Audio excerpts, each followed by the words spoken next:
Hi friends, ఎలా ఉన్నారు? ఈరోజు మనం ఒక కొత్త వీడియోతో అయితే మీ ముందుకు రావడం అయితే జరిగిందనమాట. ఈరోజు ఈ వీడియోలో మనం 6వ తరగతి సాంఘిక శాస్త్రంలోని 9వ పాఠమైనటువంటి తెగలు సామాజిక నిర్ణయాధికారం అనే పాఠం గురించి ఈరోజు ఈ వీడియోలో మనం చదివే ప్రయత్నం చేద్దాం.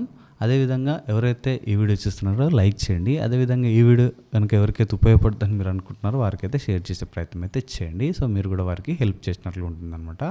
అదేవిధంగా స్కూల్ అసిస్టెంట్ సోషల్కి ఎవరైతే ప్రిపేర్ అవుతున్నారో మన ఛానల్ అయితే సబ్స్క్రైబ్ చేసుకోండి. ఇలాంటి వీడియోస్ అయితే నేను చాలా తీసుకురావడం అయితే జరుగుతుందన్నమాట. సో అందరం కలిసి కొలాబరేటివ్గా చదువుకోవడానికైతే ఈ ఛానల్ని అయితే మనం క్రియేట్ చేయడం అయితే జరిగిందనమాట. సో ఏమాత్రం ఆలస్యం చేయకుండా మనం వీడియోలోకి వెళ్ళిపోదాం. ఇక్కడ మనం చూసినట్లయితే 6వ తరగతిలోని 9వ పాఠమైనటువంటి తెగలు సామాజిక నిర్ణయాధికారం. సో ఇక్కడ చూసినట్లయితే ఒక ప్రాంతంలో సామూహికంగా కలిసిమెలిసి నివసించే ప్రజలు తమ ఉమ్మడి సమస్యలను ఎలా ఎదుర్కొంటారు, వాళ్ళ మధ్య ఏర్పడిన వివాదాలను ఎలా పరిష్కరించుకుంటారు, వాటిలో నాయకుల పాత్ర ఏమిటి, వీటి నుంచి వాళ్ళు పొందే ప్రతిఫలం ఏమిటి, ఇటువంటి కొన్ని సమస్యలను మనం చదవబోతున్నాం. అంటే ఈ పాఠంలో చదవబోతున్నాం. ఈ పాఠంలో ఒకే తెగకు చెందిన ప్రజలు కలిసిమెలిసి జీవిస్తూ నిర్ణయాలు ఏ విధంగా తీసుకుంటున్నారో చదవబోతున్నామని మనం ఇక్కడ చూడవచ్చు అనమాట. ఇక్కడ మనం చూసినట్లయితే ప్రజలందరూ సమానంగా ఉన్న గిరిజన సమాజాలు, అడవులలో నివసించే వివిధ రకాల సమాజాలను తెగలుగా పిలుస్తారు. తెలంగాణలో చెంచులు, కొండారెడ్లు, గోండ్లు, కోయలు, సవరలు మొదలైన గిరిజన సమాజాలు ఉన్నాయి.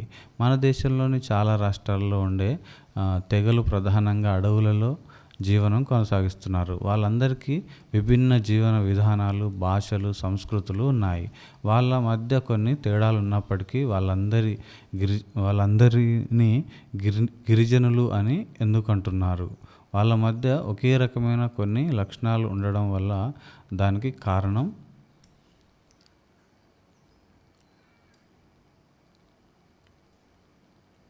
ఇక్కడ చూసినట్లయితే గిరిజనులని ఎందుకు అంటున్నారు? వాళ్ళ మధ్య ఒకే రకమైన కొన్ని లక్షణాలు ఉండడం అనేది దానికి కారణం అని ఇక్కడ చెప్పడం జరుగుతుంది. అదేమిటంటే, సో ఇక్కడ చూసినట్లయితే ఒక తెగలోని సభ్యులందరూ తామంతా ఒకే పురుషుని నుండి వచ్చిన వాళ్ళమని భావిస్తారు. అందువల్ల తెగలోని సభ్యులందరూ ఒకరినొకరు బంధువులుగా తలుస్తారు. రెండోది చూసినట్లయితే సహజ వనరులైన అడవి, భూమి, నీరు, పచ్చిక బయళ్ళు వంటి వాటిని ఈ తెగకు ఉమ్మడి ఆస్తిగా భావిస్తారు. సో అంతేగాని ఒక వ్యక్తికో కుటుంబానికో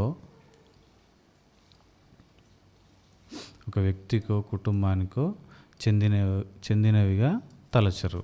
సో ఇక్కడ మనం చూసినట్లయితే ఈ వనరులన్నింటినీ తెగ నిర్ణయాలను అనుగుణంగా వాడుకోవచ్చు. మూడోది చూసినట్లయితే ధనిక, పేద తారతమ్యాలు వీళ్ళలో కనపడవు. సో ప్రతి ఒక్కరికి తెగ సమిష్టి ఆదాయంలో వాటా ఉంటుంది. ఉదాహరణకు తెగ భూమి మొత్తాన్ని అన్ని కుటుంబాలకు కుటుంబంలోని సభ్యుల సంఖ్యను బట్టి పంచుతారు. సో ఇక్కడ మనం చూసినట్లయితే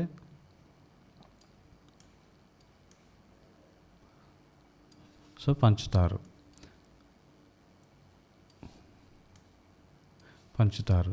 కొన్ని సందర్భాల్లో కొన్ని సంవత్సరాల తర్వాత తిరిగి కుటుంబాలకు భూమిని పంచుతారు లేదా విభజిస్తారు. మరికొన్ని సందర్భాల్లో గిరిజన సమూహ సభ్యులందరూ సాగు చేసి పంట పండిస్తారు. పండిన పంటను అందరూ సమిష్టిగా పంచుకుంటారు. గిరిజన తెగ సమిష్టి భూమిని ఎవ్వరూ అమ్మడానికి వీలు లేదు. సో కారణం ఆ భూమి మొత్తం తెగది అని వాళ్ళు భావిస్తారు. ఎవరు కూడా తాము సాగు చేయగలిగిన దానికంటే ఎక్కువ భూమిని తమ ఆధీనంలో ఉంచుకోకూడదని ఇక్కడ వాళ్ళు నిర్ణయించుకోవడం జరిగిందనమాట. సో ఇక్కడ చూసినట్లయితే 4th వన్, తెగలోని వాళ్ళందరూ అన్ని పనులు చేస్తారు. వ్యవసాయం, అటవీ ఉత్పత్తుల సేకరణ, పశువులను మేపడం, దుస్తుల తయారీ, బుట్టల తయారీ, పనిముట్లు, ఇల్లు కట్టడం లాంటివి ఏ పనికి ప్రత్యేకమైన పురుషులు ఉండరు అని ఇక్కడ చెప్పడం జరుగుతుంది. అంటే సమిష్టిగా వీళ్ళు చేసుకోవడం అయితే జరుగుతుందని మనకి ఇక్కడ అర్థం చేసుకోవచ్చు. సో ఇక్కడ చూసినట్లయితే 5th వన్,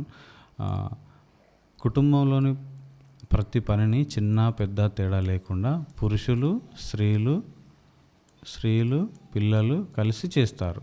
అయితే పురుషులకు నిర్ణయాధికారం ఎక్కువ ఉండడం సామాన్యంగా కనిపిస్తుంది. ఇక్కడ ఎవరికి నిర్ణయాధికారం ఉంటుందంట? పురుషులకి నిర్ణయాధికారం ఉండడం అయితే జరుగుతుందని మనం ఇక్కడ చూడవచ్చు. అదేవిధంగా 6th వన్ చూసినట్లయితే అడవి దేవతలను తమ మూల పురుషులను సంతృప్తిపరచడానికి వీలుగా జరిపే సామూహిక ఉత్సవాలకు, పండుగలకు గిరిజన సమూహాలలో ఎక్కువ ప్రాధాన్యం ఇస్తారు. అంతేగాక వివిధ విశ్వాసాలు, ఆచారాలు, పాటలు, నృత్యాలు, చిత్రకళలు వంటివి వాళ్ళ సమూహాలలో సామాన్యంగా కనిపిస్తాయి.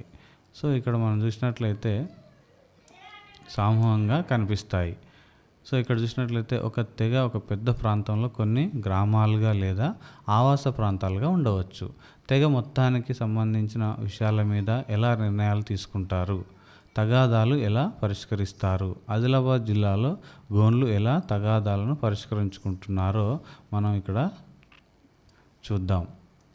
దీనికోసం తెలంగాణలోని గోండుల గురించి ప్యూరర్ హైమండార్ఫ్ రాసిన పుస్తకంలోని సంక్షిప్త సమాచారాన్ని మీకు అందిస్తున్నాం అని ఇక్కడ ఇవ్వడం జరిగింది. అంటే ఇక్కడ చూసినట్లయితే ఇది ఒక బిట్ అవుతుంది అనమాట. తెలంగాణలో గోండుల గురించి అంటే పుస్తకం రాసింది ఎవరు అని ఇక్కడ మనకు రావచ్చు. దీన్ని మనం ప్యూరర్ హైమండార్ఫ్గా మనం తీసుకోవాల్సి ఉంటుందన్నమాట. సో ఇక్కడ చూసినట్లయితే ఆయన గురించి ఇక్కడ మనకి ఇవ్వడం జరిగింది. ఆంథ్రోపాలజిస్టులు మానవ విజ్ఞాన శాస్త్రవేత్తలు అన్నమాట. ఈయన మానవ విజ్ఞాన శాస్త్రవేత్త గిరిజన ప్రజలను గురించి అధ్యయనం చేశారు. వారు గిరిజనులతో పాటు నివసిస్తూ వాళ్ళ సంస్కృతిని, అదేవిధంగా జీవన విధానం, విశ్వాసాలు, నిర్ణయాలు మొదలైన వాటిని నమోదు చేస్తారు. ఇటువంటి వారిలో ప్రముఖమైన పరిశోధకుడు ప్యూరర్ హైమండార్ఫ్. ఇతను 1940 సంవత్సరంలో తెలంగాణకు వచ్చి చెంచులు, కొండారెడ్లు, గోండ్ల మీద అధ్యయనం చేసి వాళ్ళ గురించి పుస్తకాలు రాశాడు. ఇంకా అతడు భారతదేశంలోని వివిధ గిరిజన తెగలను, ముఖ్యంగా ఈశాన్య రాష్ట్రాలలోని గిరిజనుల గురించి అధ్యయనం చేయడం జరిగింది.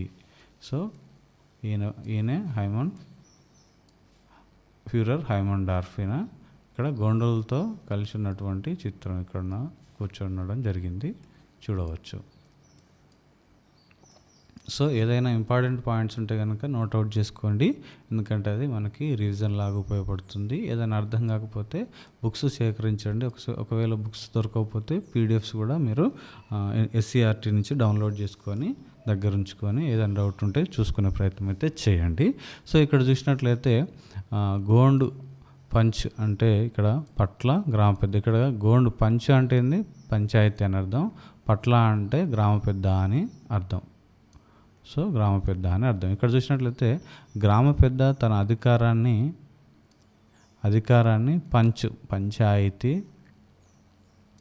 పంచాయతీ లేదా పురుషుడు యజమానిగా ఉండే వారితో ఏర్పడిన మండలి నుంచి పొందుతాడు.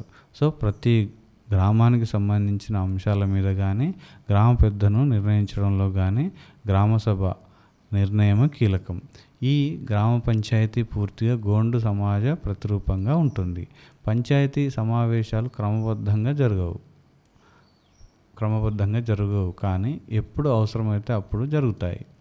ఏమైనా ముఖ్యమైన అంశాలు చర్చించేటప్పుడు అందరూ మగవారు హాజరవుతారు. యువకులు, మహిళలు ఇది జరిగే విధానాన్ని పరిశీలిస్తారు. ఆడవాళ్లకు ఈ మండలిలో మాట్లాడే అవకాశం లేదు, కానీ వాళ్ళ సమస్యలను విన్నవించే అవకాశం ఉంది. సో ఇక్కడ చూసినట్లయితే ప్రధాన పండుగల తేదీలు నిర్ణయించడం, వివాహం, విడాకులు, తగాదాల పరిష్కారాలు, కర్మకాండ, విధి విధానాలను నిర్ణయించడానికి సంబంధించిన అంశాలను పంచాయతీ నిర్వహిస్తుంది. దోషిగా నిర్ణయించిన వారికి జరిమానా విధిస్తుంది. సో ఇక్కడ చూసినట్లయితే జరిమానా విధిస్తుంది. గ్రామాన్ని వదిలి వెళ్ళమని ఆదేశిస్తుంది, లేదా ఇతరులు ఆ దోషితో సంబంధాన్ని జరపకుండా నిరోధిస్తుంది. సో ఇక్కడ మనం చూసినట్లయితే సో గ్రామాల మధ్య సమస్యలు వచ్చినప్పుడు అన్ని పంచులు అంటే పంచాయతీలు సంయుక్త సమావేశం నిర్వహిస్తాయి. ఏదైనా వివాదం పంచాయతీ ముందుకు వచ్చినప్పుడు పంచ్ ముఖ్య ఉద్దేశం విధానాలకు సంబంధించిన వాస్తవ విషయాలను తెలుసుకోవటం, రెండు వర్గాలు తమ తమ అభిప్రాయాలను వాదనలను తెలియజేయవచ్చు. తర్వాత గ్రామ పెద్దలు వాళ్ళను ప్రశ్నించిన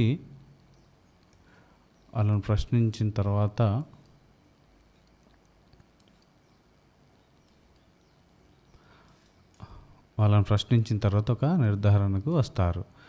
సాక్షులను కూడా విచారిస్తారు, సాక్ష్యాలను పరిశీలిస్తారు. ఇవన్నీ పూర్తి అయిన తర్వాత చర్చలు జరిపి గతంలో ఎటువంటి సందర్భంలో ఇచ్చిన తీర్పులను పరిశీలించి పంచాయతీ తీర్పు ఇస్తుంది.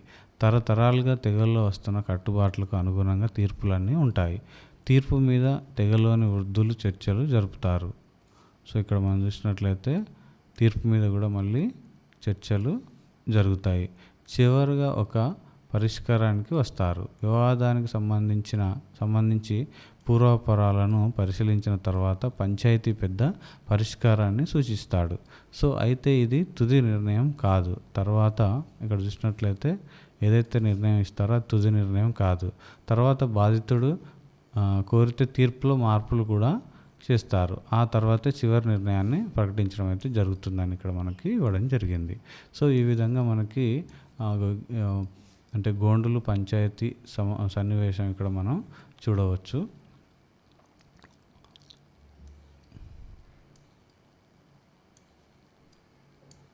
సో ఇక్కడ మనం చూసినట్లయితే ఒక రోజున ఒక అమ్మాయి ఒక వ్యక్తి మీద పంచి ముందు ఫిర్యాదు చేసింది. ఆ వ్యక్తి ఆమెను అల్లరి పెట్టడానికి ప్రయత్నించగా ఆమె అతనిని చెంపదెబ్బ కొట్టింది. అతడు ఆమెను నెట్టేశాడు. ఆమె పడిపోయింది, కానీ అక్కడి నుంచి తప్పించుకుంది. పంచాయతీ ముందు ఆ వ్యక్తి తన తప్పును ఒప్పుకున్నాడు. దోషికి ఏ శిక్ష విధించాలని ఆమెను పంచ్ అడిగింది.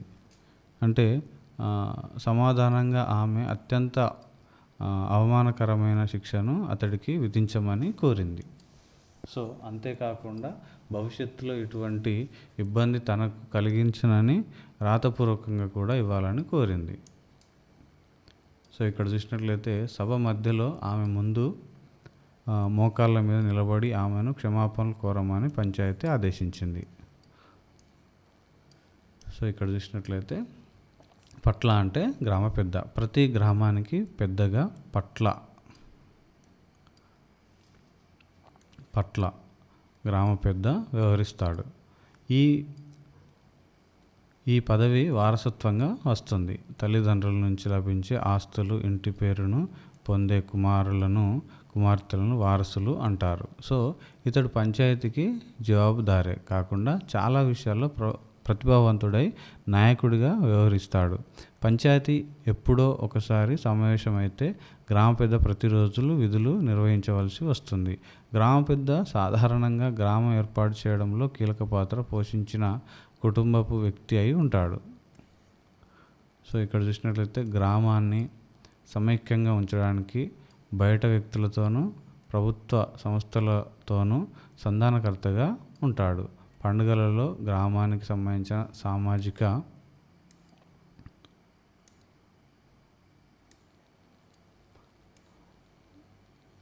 సామాజిక కార్యక్రమాలలో సమన్వయకర్తగా వ్యవహరిస్తాడు. గ్రామానికి వచ్చిన అతిథులకు ఆతిథ్యమిస్తాడు.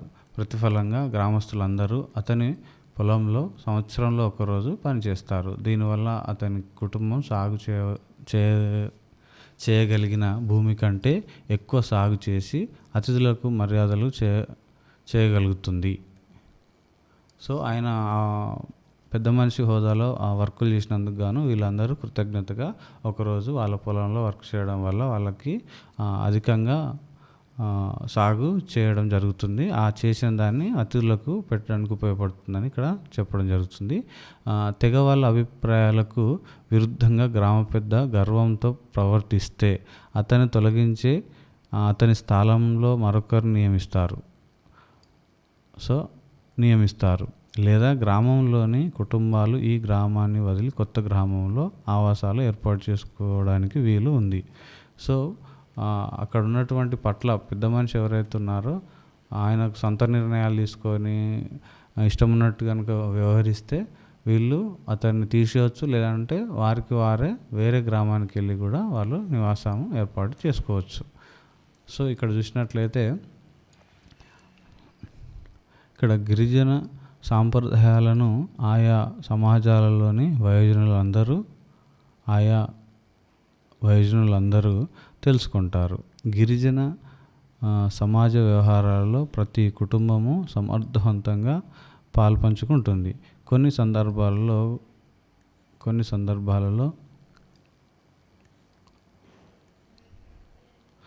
సందర్భాల్లో గ్రామ పెద్ద కంటే ఎక్కువ ప్రాముఖ్యం సమాజానికి ఉంది. గ్రామ పెద్ద ఎవరికి అనుకూలంగానూ వ్యతిరేకంగానూ ఉండకుండా అందరి అభిమానాన్ని పొందవలసి ఉంటుంది.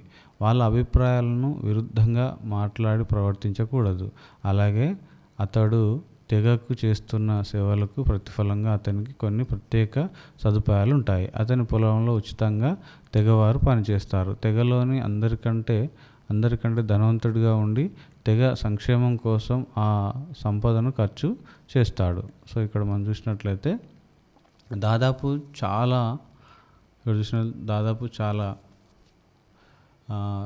గిరిజన తెగలలో ఇటువంటి ఏర్పాట్లు ఉంటాయి. తెలుగువారు, మరాఠా వారు ఆ సంప్రదాయాలకు, ఆ ప్రాంతాలకు వలస రావడం, పంచాయతీరాజ్ వ్యవస్థ ప్రారంభం కావడంతో 1940-1950ల నుంచి గోండుల ఆచార వ్యవస్థలలో మార్పులు చోటు చేసుకోవడం అయితే జరిగిందని ఇక్కడ మనకు చెప్పడం అయితే జరుగుతుంది. సో ఇక్కడ చూసినట్లయితే చోటు చేసుకున్నాయని హైమండార్ఫ్ వివరించాడు. చాలామంది ప్రజలు తమ వివాదాల పరిష్కారానికి పోలీస్ స్టేషన్లకు, కోర్టులకు వెళ్తున్నారు. అంతేగాక స్థానిక ఎన్నికలలో సర్పంచ్ని ఎన్నుకుంటున్నందున గ్రామ పెద్ద తన స్థానాన్ని కోల్పోయాడు.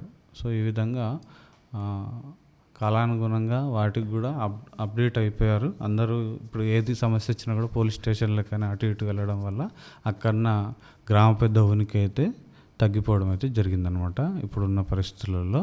సో ఇక్కడ మనం ఈ పాఠంలో మనం కీలక పదాలు ఒకసారి మనం చూసినట్లయితే వారసత్వము, మానవ విజ్ఞాన శాస్త్రవేత్త, సామూహిక ఉత్సవాలు, సమిష్టి వనరులు. సో ఇవన్నీ కూడా ఒకసారి మళ్ళీ ఈ పాఠంలో చూడండి. చూసిన తర్వాత ఒకసారి మళ్ళీ వెనక ముందు ఒకసారి చెక్ చేసుకోండి.